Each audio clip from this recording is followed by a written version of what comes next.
Apa yang terjadi jika pemerintah memutuskan untuk mengambil langkah paling berani yang pernah ada untuk menyelamatkan ekonomi?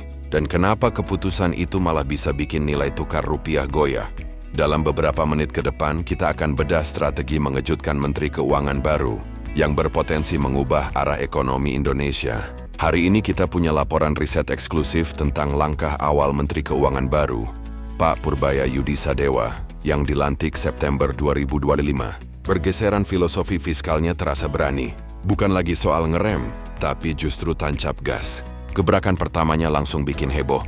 Injeksi dana 200 triliun rupiah. Ini bukan utang baru, tapi uang yang sudah ada di kas pemerintah dari sisa anggaran. Tujuannya jelas, uang ini nggak boleh nganggur. Pemerintah menyalurkannya ke 5 bank BUMN dengan satu syarat keras. Bank-bank itu dilarang keras pakai dana ini buat beli surat utang negara. Mereka harus menyalurkannya sebagai kredit ke sektor real yang produktif, seperti pertanian dan properti. Yang menarik, langkah ini bukan sekadar kebijakan ekonomi biasa.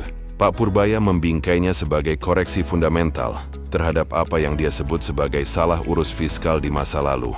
Dia secara eksplisit mengaitkan kebijakan pengetatan sebelumnya yang bikin sistem keuangan kering dengan kondisi ekonomi sekarang. Ini pergeseran filosofi yang jelas, menandai era baru yang berani. Lalu bagaimana dengan sisi penerimaan negara?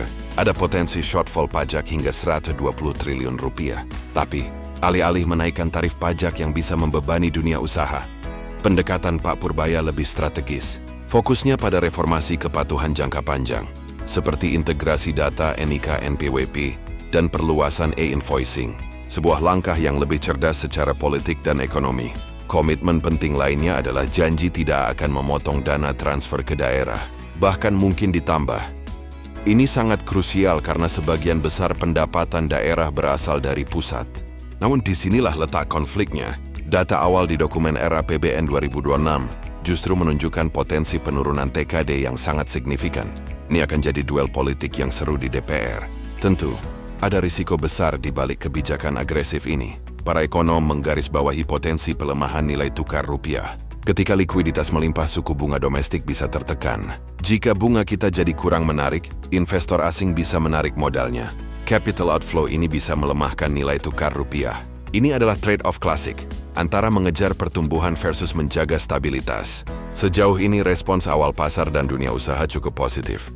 Mereka optimis kebijakan ini bisa menggerakkan ekonomi. Namun tantangan terbesarnya ada di depan mata. Mampukah Menko baru menyeimbangkan ambisi pertumbuhan dengan risiko stabilitas?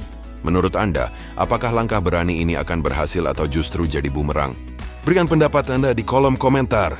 Like video ini, subscribe channel ini untuk analisis mendalam lainnya. Dan share ke teman-teman Anda yang tertarik dengan ekonomi. Sampai jumpa di episode berikutnya.